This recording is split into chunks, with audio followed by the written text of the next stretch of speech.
जय हिंद साथियों, इस सेशन में हम देखने वाले मध्य प्रदेश शिक्षक भर्ती से रिलेटेड आप सभी काफी सारे कमेंट्स प्राप्त हो रहे हैं कि सर जो मेरिट लिस्ट आई है इसके अलावा और भी मेरिट लिस्ट आ सकती है अथवा नहीं आ सकती, यानी कि जो एक्स्ट्रा कैंडिडेट की मेरिट लिस्ट बनी है उसमें से किसी का सिलेक्शन होना है अथवा नहीं होना है। इसके अलावा जिन कैंडिडेट्स के नाम रिपीट हैं क्या उनको चॉइस फिलिंग का ऑप्शन मिलेगा अथवा वो अपने ही डिपार्टमेंट में रहेंगे जहां पर उनकी अभी ज्वाइनिंग हो चुकी है।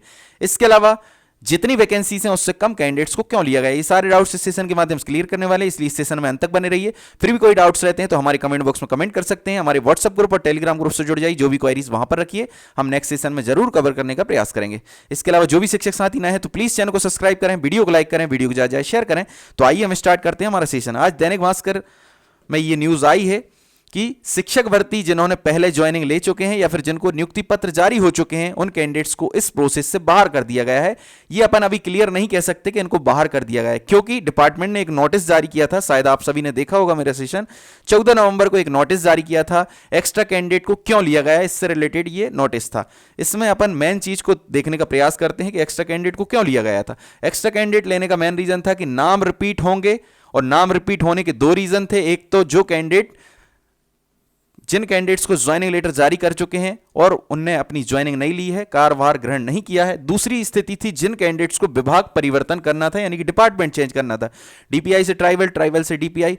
तो ये दो कंडीशन की वजह से एक्स्ट्रा कैंडिडेट को लिया गया था और स्पष्ट था कि भाई नाम रिपीट होंगे और नाम रिपीट हुए हैं, ठीक है। अब पर इससे ये नहीं कह सकते कि इन कैंडिडेट्स को बाहर कर दिया गया, क्योंकि अगर कैंडिडेट को बाहर करना होता तो एक और नोटिस हम आपको बताते हैं जो कल ही नोटिस जारी किया है। ये कल का ही नोटिस है, 21 दिसंबर 2022 का।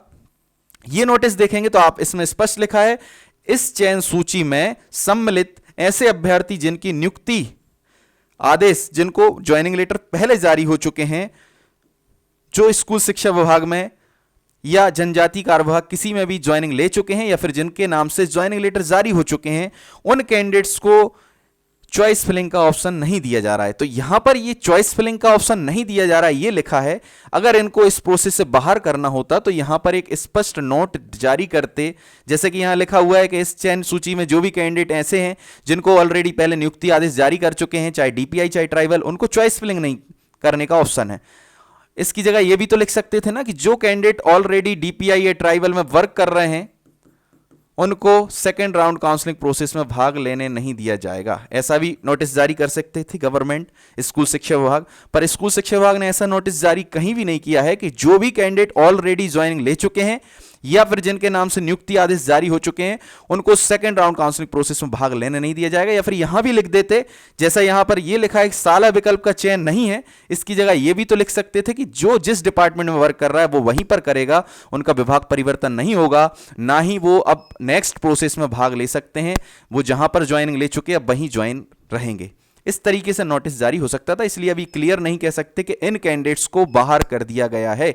अभी ये बाहर नहीं है, ये डिपार्टमेंट के ऊपर है कि वो क्या करने वाले हैं, नेक्स्ट उनका स्टेप क्या है। तो अभी हम नेक्स्ट स्टेप जो भी होगा हम उसको जरूर लेने का प्रयास करेंगे, पर अभी क्लियर नहीं है कि इन कैंडिडेट्स को बाहर कर दिया जो डीपीआई या ट्राइबल में जॉब कर रहे हैं। अगर उनको बाहर करना होता तो यहां स्पेशल नोटिस होता कि जो भी स्कूल शिक्षा विभाग या जनजाति कार्य विभाग में नियुक्ति ले चुके हैं उन कैंडिडेट्स को अब नेक्स्ट प्रोसेस में भाग लेने नहीं दिया जाएगा। अब वो कैंडिडेट जहां पर जॉब कर रहे हैं वहीं पर करेंगे, जबकि यहां पर लिखा है कि उनको साला विकल्प का चयन का ऑप्शन नहीं है, यानी कि चॉइस फिलिंग का ऑप्शन नहीं है। अब नेक्स्ट क्या होगा उसको हम देखेंगे, पर अभी ये पूरी तरीके से बाहर नहीं हुए जब तक डिपार्टमेंट स्पेशल नोटिस जारी नहीं करेगा।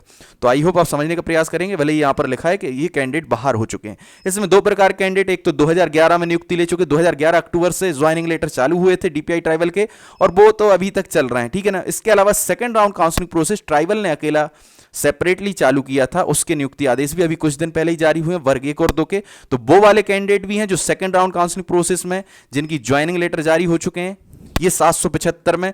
और एक टाइप के वो कैंडिडेट हैं जो 2011 की फर्स्ट राउंड काउंसलिंग प्रोसेस हुई थी उसमें उन्होंने ज्वाइनिंग ले ली या फिर उनके नाम से नियुक्ति आदेश जारी हुए। एक कैंडिडेट ऐसे हैं जिनने मुझसे संपर्क किया कि सर हमने अभी जो सेकंड राउंड काउंसलिंग प्रोसेस चल रहा था उसमें हमने भाग लिया, वेरिफिकेशन कराया, सब कुछ कराया, पर ज्वाइनिंग नहीं ली। हमने सोचा कि अभी जो डीपीआई के ज्वाइनिंग लेटर आएंगे, डीपीआई की फाइनल मेरिट लिस्ट आएगी, उसमें भी हमारा नाम रहेगा, और रहता क्योंकि वो ऊपर है। जब उनका पहले सिलेक्शन हो गया तो इस वाली लिस्ट में तो होना ही था, तो उनने इस वजह से वहां पर ज्वाइनिंग नहीं ली कि डीपीआई में ले लेंगे ज्वाइनिंग।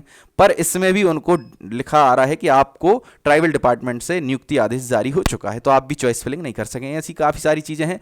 या तो डिपार्टमेंट को पहले ही क्लियर कर देना था जब second round counselling process start हुई थी कि जो भी कैंडिडेट ऑलरेडी जॉब कर रहे हैं उन कैंडिडेट्स को इस प्रोसेस में भाग नहीं लेना है। सेकंड राउंड काउंसलिंग प्रोसेस में फ्रेश कैंडिडेट भाग लेंगे जिनकी ज्वाइनिंग नहीं हुई है या फिर जिनके नाम से नियुक्ति आदेश जारी नहीं हुए। पर आपने क्या किया कि आपने ऐसा कुछ नोटिस जारी नहीं किया, सबने सेकंड राउंड काउंसलिंग प्रोसेस में भाग ले लिया। इसमें उन कैंडिडेट्स का भी लॉस है जो 775 सिलेक्ट होने वाले हैं, क्योंकि 775 कैंडिडेट दोबारा आए हैं। 775 ऐसे कैंडिडेट हैं, ये तो दैनिक भास्कर का डाटा है, थोड़ा बहुत ऊपर नीचे भी हो सकता है। तो 775 वैसे कैंडिडेट हैं जो दो जगह हैं, एक तो जो ऑलरेडी डीपीआई या ट्राइबल में ज्वाइनिंग ले चुके हैं, डीपीआई या फिर ट्राइबल में जिनके नाम से नियुक्ति आदेश जारी हो चुके हैं। दूसरी चीज, जिनका अभी फाइनल मेरिट लिस्ट में भी नाम है, ऐसे हैं ये 775 कैंडिडेट। अभी जो फाइनल मेरिट लिस्ट आई है उसमें भी हैं इनके नाम, और ये डीपीआई या ट्राइबल में जिनके नाम से ज्वाइनिंग लेटर जारी हो चुके हैं, यानी कि वो ऑलरेडी जॉब कर रहे हैं, यही मानकर चलेंगे। भले ही अभी कुछ कैंडिडेट्स ऐसे हैं जिनने ज्वाइनिंग नहीं ली, जैसे कि एक कैंडिडेट से मेरा संपर्क भी हुआ है। तो भाई इनका दो जगह नाम है, इससे उन कैंडिडेट्स का लॉस है बेचारे। जो 775 अभी सिलेक्ट होंगे तो आपको टेंशन नहीं लेना है, 775 कैंडिडेट और भी सिलेक्ट होंगे। अभी बस कुछ दिन के लिए 775 परिवार की कुछ दिनों के लिए खुशियां रुकी हुई हैं, कुछ दिन बाद आप सभी के परिवार में भी खुशियां होंगी, आपका भी सिलेक्शन होगा। जिनका भी सिलेक्शन हुआ उन सभी के लिए बहुत बहुत शुभकामनाएं, वो ऐसे ही आगे बढ़ते रहें। और भी बहुत सारी चीजें हैं, तो अपने अपने कार्य क्षेत्र में लगे रहें। शिक्षक बनने का अवसर मिला है तो शिक्षक का मेन दायित्व ये होता है कि वो राष्ट्र का निर्माण करता है, तो आप अपने सभी दायित्वों को निर्वाह करेंगे। बाकी और भी आगे बहुत सारी चीज़ें हैं। इसके अलावा 775 वो कैंडिडेट्स जो सिलेक्ट होने वाले हैं उनके नाम आ जाते अगर ये वाली कंडीशन नहीं बनती, नाम रिपीट नहीं होते। और नाम रिपीट भी हुए हैं तो उनको पहले से क्लियर करना था कि ये कैंडिडेट नाम रिपीट है, इनकी जगह पर 775 ये है। अब ये 775 का क्या होगा, तो ये 775 लगभग इनकी पूरी प्रोसेस हो जाएगी। जैसे कि अभी चॉइस फिलिंग होना है, चॉइस फिलिंग लेने के बाद इनको ज्वाइनिंग लेटर जारी होंगे और फिर ये स्कूल में ज्वाइन कर लेंगे। उसके बाद इन 775 कैंडिडेट्स का काम होगा। तो अभी फिलहाल में 775 इन कैंडिडेट्स को लॉस हुआ है। दूसरी चीज, इनको भी थोड़ा सा लॉस ये हो रहा है जो जॉब कर रहे हैं, उनके लिए अभी स्थिति स्पष्ट नहीं हुई है कि उनको चॉइस फिलिंग का ऑप्शन कब मिलेगा और डिपार्टमेंट का अगला स्टेप क्या है। तो जो भी स्टेप होगा हम नेक्स्ट देखते रहेंगे।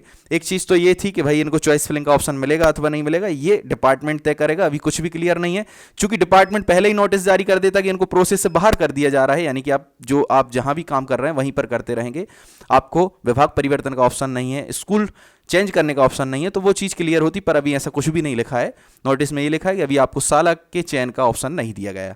अब सिर्फ और सिर्फ इन 775 का है जो बेचारे सिलेक्ट होने वाले कैंडिडेट्स हैं। अभी फिलहाल में मेरिट लिस्ट में नहीं है, पर इन 775 का सिलेक्शन होगा। ठीक है ना। इसके अलावा और आपका क्या डाउट था, वैकेंसी से कम कैंडिडेट लेने का। जैसे कि मैं आपको फॉर एग्जांपल एक सब्जेक्ट का लूं, इंग्लिश सब्जेक्ट का। इंग्लिश में 400 वैकेंसी हैं और इसमें से 193 कैंडिडेट लिए गए हैं। एक आध ऑप्शन और लेता हूं, 193 कैंडिडेट लिए। एक और मैं बताऊं आपको, मैथ सब्जेक्ट, मैथ्स में शायद 307 वैकेंसी है और कैंडिडेट लिए गए हैं 152। तो आपका क्वेश्चन तो ठीक है, पर आपने सही से देखा नहीं है। कम कैंडिडेट नहीं लिए गए हैं, कम कैंडिडेट ही क्वालिफाइड हैं। जैसे कि आपने मेरे अगर वर्ग 1-2 का एनालिसिस देखा होगा तो मैंने पहले ही बता दिया कि भाई इतने कम कैंडिडेट हैं जबकि वैकेंसी इतनी ज़्यादा। वर्ग 1 की प्लेलिस्ट, वर्ग 2 की प्लेलिस्ट, वर्ग 3 की प्लेलिस्ट बहुत ही इंपॉर्टेंट है, अगर अभी तक आपने नहीं देखी है। जैसे कि आपका डाउट है एलाइड सब्जेक्ट से रिलेटेड, तो वो भी वहाँ पर क्लियर हो जाएगा कि एलाइड सब्जेक्ट से रिलेटेड क्या प्रॉब्लम है, किस कारण से बाहर किया गया है, उसको भी हम अभी डिस्कस करेंगे थोड़ी देर बाद। तो यहां पर 400 वैकेंसी पर 193 कैंडिडेट को लिया गया, यहाँ 307 वैकेंसी पर 152 कैंडिडेट को इसलिए लिया गया क्योंकि कैंडिडेट ही नहीं है। एसटी के कैंडिडेट यहां देखेंगे मैथ सब्जेक्ट में है नहीं है, एससी के देखेंगे तो सिर्फ 2 ही थे, तो 2 ही सिलेक्ट हो गए। तो भाई एसटी की पूरी वैकेंसी खाली चली गई, इसलिए कम कैंडिडेट लिए। ऐसे इंग्लिश में अगर आप देखेंगे तो एससी एसटी के बहुत कम कैंडिडेट, फिजिक्स में देखेंगे तो एसटी का एक भी कैंडिडेट नहीं, मैथ में देखेंगे तो एसटी का एक भी कैंडिडेट नहीं। 20% रिजर्वेशन है, हर 100 पर 20 सीट किसकी है, एसटी की। तो इससे आप समझ सकते हैं कि भाई सीट्स के अकॉर्डिंग कैंडिडेट को क्यों नहीं लिया गया। जितनी सीट है उसी के अकॉर्डिंग लिया गया है। जिन कैंडिडेट्स के नाम नहीं है, जिस कैटेगरी के कैंडिडेट कम है तो उस कैटेगरी कैंडिडेट्स को कम लिया गया है। इसलिए जितनी वैकेंसी उससे कम अभी आपको मेरिट लिस्ट में दिखाई दे रहे हैं, पर वो 100% मेरिट लिस्ट है। तो ये डाउट जरूर क्लियर हुआ होगा। दूसरा डाउट आपका क्या है,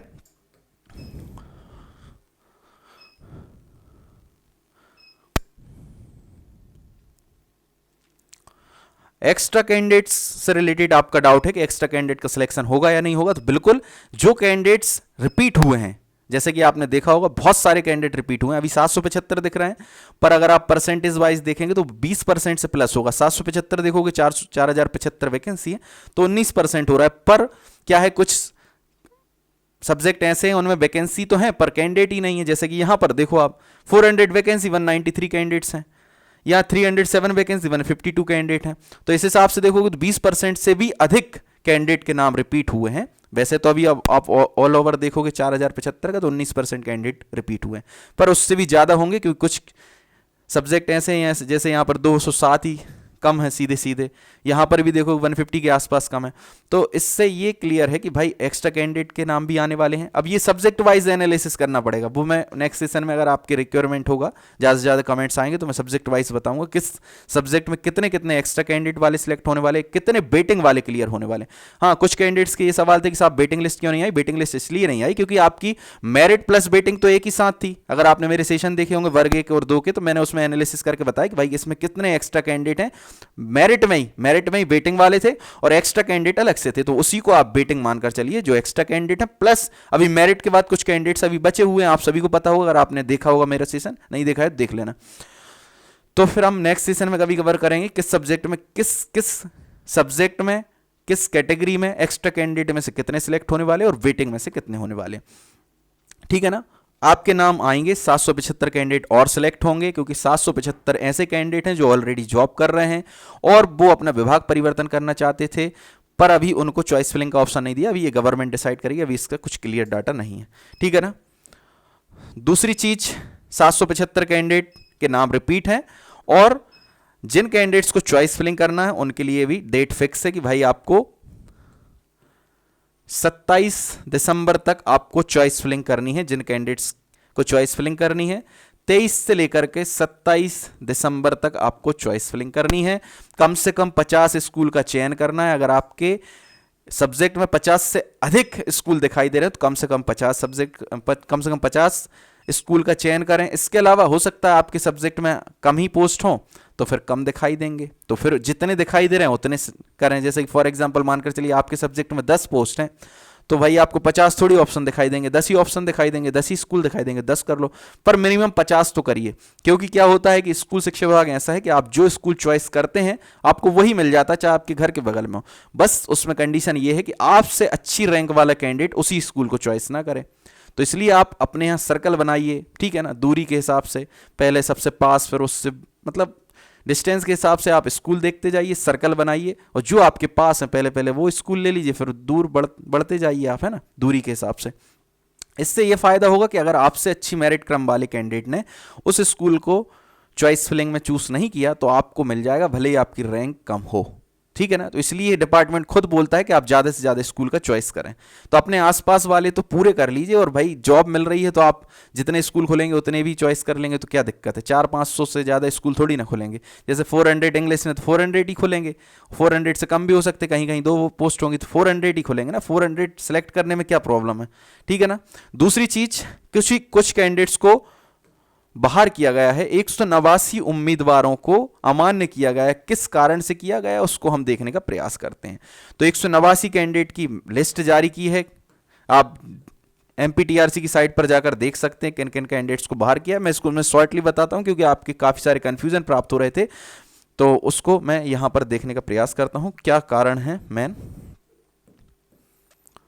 यहां पर आप देखेंगे सबसे मेन कारण है बीएड जो है एनसीटी से मान्यता प्राप्त संस्थान से नहीं होने के कारण। मतलब एनसीटी द्वारा मान्यता प्राप्त अगर इंस्टीट्यूट से, विश्वविद्यालय से, यूनिवर्सिटी से आपने बीएड नहीं किया है तो आप अमान्य हो जाएंगे, चाहे वर्ग 1 के कैंडिडेट हो, चाहे वर्ग 2 के, चाहे वर्ग 3 के। इसके अलावा अन्य राज्य का जाति प्रमाण पत्र, यानी कि इनने कास्ट सर्टिफिकेट लगा दिया अदर स्टेट का, जबकि अदर स्टेट वाले कैंडिडेट जाते हैं यूआर निलोपन में और इनने ओबीसी, एससी, एसटी किसी एक कैटेगरी से फॉर्म फिल कर दिया और अपने ही स्टेट का यहां पर कास्ट सर्टिफिकेट बताया, तो इस कारण से ये रिजेक्ट हो गए। क्योंकि अदर स्टेट के कैंडिडेट जाते हैं यूआर निलोपन में, चाहे मेल हो चाहे फीमेल हो। इसके अलावा 21 वर्ष से पहले इनकी विवाह होने के कारण किसी कैंडिडेट का 21 से कम उम्र में अगर शादी हो गई है तो वो कैंडिडेट भी रिजेक्ट हो जाएंगे, चाहे वर्ग 1 के हो, चाहे वर्ग 2 के, चाहे वर्ग 3 के।